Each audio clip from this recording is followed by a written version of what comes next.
Digital survey വന്നപ്പോഴാണ് നമ്മളിൽ പലരും അറിയുന്നത് നമ്മുടെ ഭൂമിയിൽ കുറവുണ്ട്, അയൽക്കാരൻ്റെ ഭൂമിയിൽ കൂടുതലുണ്ട്. അത് തിരികെ പിടിക്കാൻ എന്ത് ചെയ്യണം? നമ്മുടെ ഭൂമിയിലേക്ക് അയൽക്കാരൻ കുറേ നാളായി ഒരു വേലി പോലെ ഒരെണ്ണം ഇറക്കി കെട്ടിയിരിക്കുകയാണ്. അത് ഭാവിയിൽ പുലിവാലാകുമോ?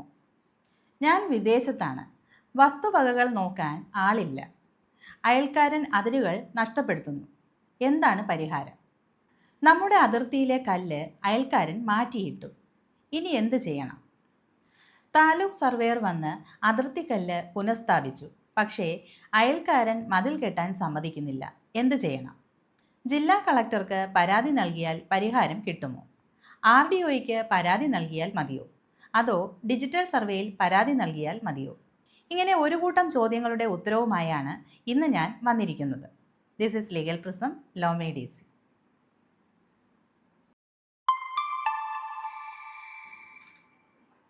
പ്രോപ്പർട്ടി ഡിസ്പ്യൂട്ടുമായി ബന്ധപ്പെട്ട് നമ്മൾ മനസ്സിലാക്കിയിരിക്കേണ്ട ഒരു പ്രധാന വസ്തുത എന്ന് പറയുന്നത്, പ്രോപ്പർട്ടി ഡിസ്പ്യൂട്ടിൽ ഇടപെടാനോ തീരുമാനമെടുക്കാനോ പോലീസിനോ മജിസ്ട്രേറ്റ് കോടതികൾക്കോ അധികാരമില്ല എന്നതാണ്. പ്രോപ്പർട്ടിയുടെ കൈവശം, അനുഭവം, കൈമാറ്റം ഇവയെല്ലാം സിവിൽ മാറ്ററുകളാണ്. എന്നുവെച്ചാൽ അതിന് സിവിൽ റെമഡികൾ മാത്രമേ ലഭിക്കൂ എന്ന്. കഴിഞ്ഞ ദിവസം അലഹബാദ് ഹൈക്കോടതി പുറപ്പെടുവിച്ച ഒരു വിധിയിൽ ഇക്കാര്യം കൂടുതൽ വ്യക്തത വരുത്തി തീർച്ചപ്പെടുത്തിയിട്ടുണ്ട്. ഈ കേസിൽ സംഭവിച്ചത് എന്താണെന്ന് നോക്കാം. കോടതിയിൽ പരാതി ബോധിപ്പിച്ചത് ഒരു വൃദ്ധയാണ്. അവരുടെ ഭർത്താവ് നാരായൺ കിഷോർ ടാൻഡൻ നേരത്തെ മരണപ്പെട്ടുപോയി, 1946. മരണപ്പെടുന്ന സമയത്ത് ഭർത്താവിൻ്റെ ഉടമസ്ഥതയിൽ ഒരു കടമുറി ഉണ്ടായിരുന്നു. അത് പരാതിക്കാരിയും മകനും കൈവശം വെച്ച് അനുഭവിച്ച് വരികയായിരുന്നു. ഇപ്പോൾ മകൻ അവരോടൊപ്പം ഇല്ല. അദ്ദേഹം മറ്റൊരു സ്ഥലത്താണ് താമസം. പരാതിക്കാരി വൃദ്ധയും രോഗിയും ദുർബലയുമാണെന്ന് മനസ്സിലാക്കിയിട്ട് അവരുടെ ഷോപ്പ് മറ്റൊരാൾ ആ കെട്ടിടം കയ്യേറി കൈവശപ്പെടുത്തുകയാണ്. അയാൾ അവിടെ ഒരു ജ്വല്ലറി കച്ചവടം ആരംഭിക്കുകയാണ്. അയാളെ ഒഴിപ്പിക്കാൻ വൃദ്ധ പലവിധ പരിശ്രമങ്ങളും നടത്തി പരാജയപ്പെടുന്നു. അവസാനം പരാതിക്കാരി ആ സ്ഥലത്തെ സിറ്റി മജിസ്ട്രേറ്റിനെ സമീപിക്കുകയാണ്. ആരാണ് സിറ്റി മജിസ്ട്രേറ്റ്? പൊതുവെ ക്രിമിനൽ കുറ്റങ്ങളിൽ പ്രിവെൻറ്റീവ് ആക്ഷൻ എടുക്കുന്ന മജിസ്ട്രേറ്റുമാരെയാണ് സിറ്റി മജിസ്ട്രേറ്റ് എന്ന് പറയുന്നത്. നമ്മുടെ നാട്ടിൽ ഇവരെ സിറ്റി മജിസ്ട്രേറ്റ് എന്നല്ല പറയുന്നത്, എക്സിക്യൂട്ടീവ് മജിസ്ട്രേറ്റ് എന്നാണ്. റവന്യൂ ഓഫീസേഴ്സ് ആയിരിക്കും ഇത്തരം മജിസ്റ്റീരിയൽ ഫംഗ്ഷനും കൂടി നിർവഹിക്കുന്നത്. അതിന് അവർക്ക് പ്രത്യേക പരിശീലനം നൽകിയിട്ടുണ്ടാകും. തഹസിൽദാർമാരായിരിക്കും ഏറ്റവും താഴെ തട്ടിലുള്ള എക്സിക്യൂട്ടീവ് മജിസ്ട്രേറ്റുമാർ. അതിനു മുകളിൽ സബ് ഡിവിഷണൽ മജിസ്ട്രേറ്റുമാരും അതിനു മുകളിൽ ജില്ലാ മജിസ്ട്രേറ്റുമാരും ഉണ്ടാകും. ജില്ലാ കളക്ടറായിരിക്കും ജില്ലാ മജിസ്ട്രേറ്റായി പ്രവർത്തിക്കുന്നത്.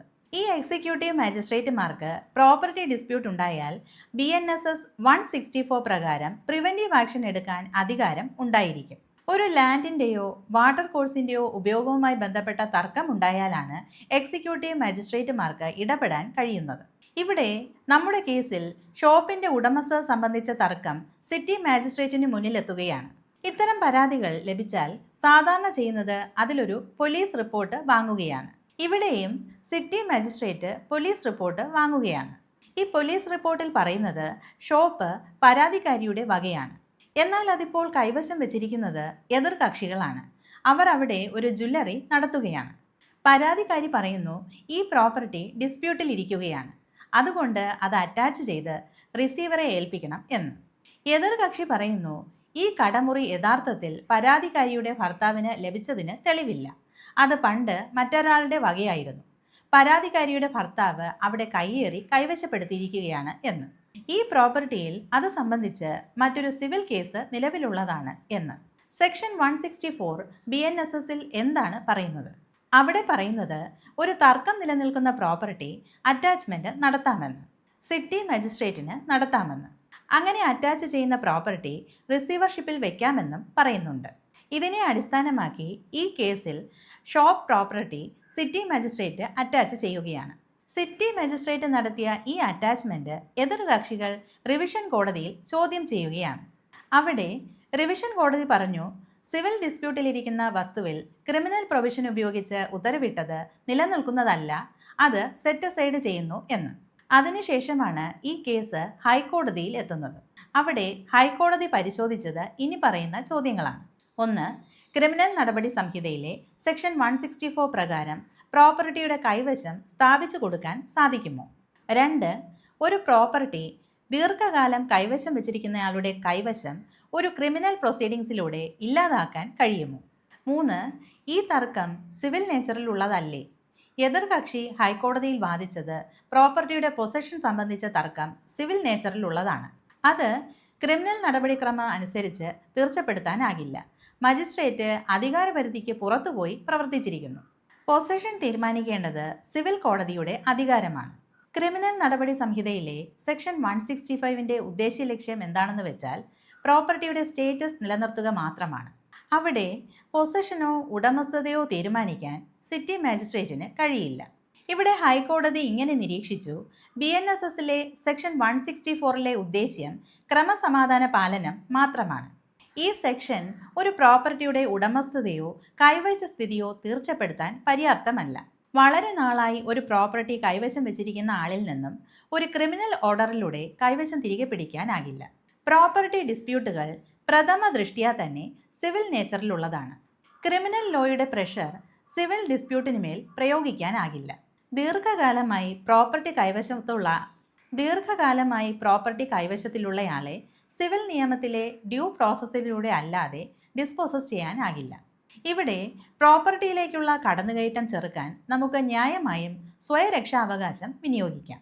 പുരാൺ Singh versus state of Punjab തുടങ്ങിയ കേസുകളിൽ ഇക്കാര്യം സുപ്രീം കോടതി വ്യക്തമാക്കിയിട്ടുണ്ട്.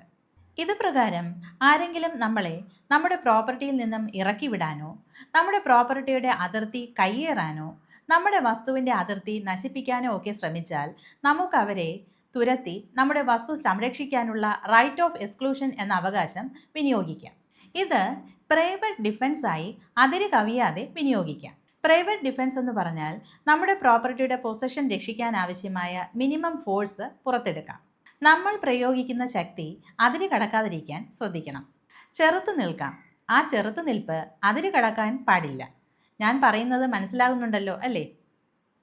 ഇത് റൈറ്റ് ഓഫ് എക്സ്ക്ലൂഷൻ വിനിയോഗിക്കലാണ്. റൈറ്റ് ഓഫ് എക്സ്ക്ലൂഷൻ വിനിയോഗിക്കുന്നതിൻ്റെ ഭാഗമായി ഒരു സിവിൽ റെമഡി ആരംഭിച്ചിരിക്കണം. അങ്ങനെ റൈറ്റ് ഓഫ് എക്സ്ക്ലൂഷൻ പ്രയോഗിക്കുന്നില്ലെങ്കിൽ അത് സമ്മതം നൽകിയതായി കണക്കാക്കും. ഇവിടെയാണ് ട്വിസ്റ്റ്. നമ്മുടെ ഭൂമി നമ്മൾ വേണ്ടെന്ന് വെച്ചതായി നിയമം കണക്കാക്കും. നമ്മൾ പരിശോധിച്ച കേസിൽ സിറ്റി മാജിസ്ട്രേറ്റിൻ്റെ ഉത്തരവ് ഹൈക്കോടതി റദ്ദാക്കി. ക്രിമിനൽ പ്രൊസീഡിംഗ് സ്ക്വാഷ് ചെയ്തു. ആവലാതിക്കാരെ സിവിൽ റെമഡി എടുക്കുന്നതിന് അനുവദിച്ചു. കൈവശ തർക്കം സിവിൽ കോടതി വഴി മാത്രം തീർച്ചപ്പെടുത്തേണ്ടതാണ്. കൈവശം പുനഃസ്ഥാപിക്കാൻ എന്താണ് ചെയ്യേണ്ടത്? സിവിൽ കോടതിയിൽ ഒരു സ്യൂട്ട് ഇൻസ്റ്റിറ്റ്യൂട്ട് ചെയ്യുകയാണ് വേണ്ടത്. Suit for restoration of possession. കൂടാതെ നമ്മുടെ സ്ഥലത്തേക്ക് വീണ്ടും അതിക്രമിച്ചു വരുന്നതിനെതിരായി ഒരു പെർമനന്റ് പ്രൊഹിബിറ്ററി ഇൻജങ്ഷനും വാങ്ങണം.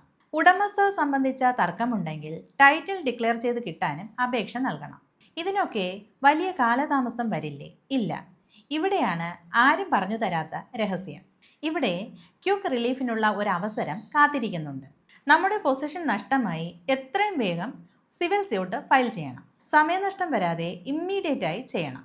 പറ്റുമെങ്കിൽ 2 മാസത്തിനുള്ളിൽ അല്ലെങ്കിൽ പരമാവധി 6 മാസം കവിയാതെയാണ് സിവിൽ സ്യൂട്ട് ഫയൽ ചെയ്യേണ്ടത്. എങ്കിൽ മാത്രമേ ക്വിക്ക് റിലീഫിനുള്ള പ്രത്യേക സെക്ഷൻ്റെ ആനുകൂല്യം ലഭിക്കൂ. ഇത് സെക്ഷൻ 6 ആണ്. സ്പെസിഫിക് റിലീഫ് ആക്ടിലെ സെക്ഷൻ 6. ഇവിടെ ഉടമസ്ഥതയൊന്നും തെളിയിക്കേണ്ടതില്ല എന്ന് മാത്രമല്ല ഇതിൽ അപ്പീലും നൽകാനാകില്ല. ഇവിടെ ക്വിക്ക് റെമഡിയിലൂടെ പൊസഷൻ മാത്രമാണ് തിരികെ എടുത്ത് തരുന്നത്. പ്രത്യേകം ശ്രദ്ധിക്കണം, 6 മാസം കഴിഞ്ഞാൽ യാതൊരു കാരണവശാലും ഈ സെക്ഷൻ്റെ ആനുകൂല്യം ലഭിക്കില്ല. പക്ഷേ 6 മാസം വരെ കാത്തിരിക്കുന്നത് അപകടമാണ്. വസ്തു കയ്യേറ്റം ശ്രദ്ധയിൽപ്പെട്ടാലുടൻ ഒരു അഭിഭാഷകന്റെ സഹായത്തോടെ സെക്ഷൻ 6 പ്രകാരം കൈവശം പുനഃസ്ഥാപിച്ച് കിട്ടാൻ കോടതിയിൽ ഒരു അപേക്ഷ നൽകുകയാണ് വേണ്ടത്. കയ്യേറ്റം ശ്രദ്ധയിൽപ്പെട്ടത് എപ്പോഴാണെന്ന് ചോദിച്ചാൽ താലൂക്ക് സർവേയർ അതിർത്തി പുനഃസ്ഥാപിച്ച് കാണിക്കുമ്പോഴാണ് എന്ന് പറയാം. അല്ലെങ്കിൽ ഡിജിറ്റൽ സർവേയിൽ വിസ്തീർണക്കുറവ് കാണുമ്പോഴാണെന്നും പറയാം. ഇങ്ങനെ കയ്യേറ്റം ശ്രദ്ധയിൽപ്പെട്ടാൽ ജില്ലാ കളക്ടർക്കോ മുഖ്യമന്ത്രിക്കോ ഒക്കെ പരാതി നൽകി സമയനഷ്ടം വരുത്തിയാൽ പരിഹാരം ലഭിക്കില്ല. ഡിജിറ്റൽ സർവേയിൽ OLC ALC നൽകുന്നത് എന്തിനാണ്? സർവേ നടപടികളിൽ സംഭവിച്ചു പോയ ക്ലറിക്കൽ മിസ്റ്റേക്കുകൾ തിരുത്തുന്നതിനാണ് അത്. താലൂക്ക് സർവേയർ വഴി അളക്കുന്നത് എന്തിനാണ്? നഷ്ടപ്പെട്ടുപോയ അതിർത്തി ലൈനുകൾ കാണിച്ചു തരുന്നതിനു വേണ്ടി മാത്രമാണ്. നമ്മുടെ ടൈറ്റിൽ രേഖകളിൽ കൃത്യമായ ബൗണ്ടറി മെഷർമെൻറ്റുകൾ ഉണ്ടെങ്കിൽ മാത്രമേ അതിന് സാധിക്കൂ. ഇന്നത്തെ ഈ വീഡിയോയിൽ നമ്മൾ മനസ്സിലാക്കിയത് നമ്മുടെ ഭൂമിയുടെ കൈവശം നഷ്ടപ്പെട്ടു പോയാൽ അത് തിരികെ പിടിക്കാൻ പോലീസിനെയോ ജില്ലാ കളക്ടറെയോ സമീപിച്ച് സമയം കളഞ്ഞാൽ ക്വിക്ക് റിലീഫിനുള്ള ഗോൾഡൻ അവേഴ്സ് നഷ്ടമാകും എന്നതാണ്. വേഗത്തിൽ സിവിൽ റെമഡി ലഭിക്കാനുള്ള സമയം വൈകിപ്പോയേക്കാം.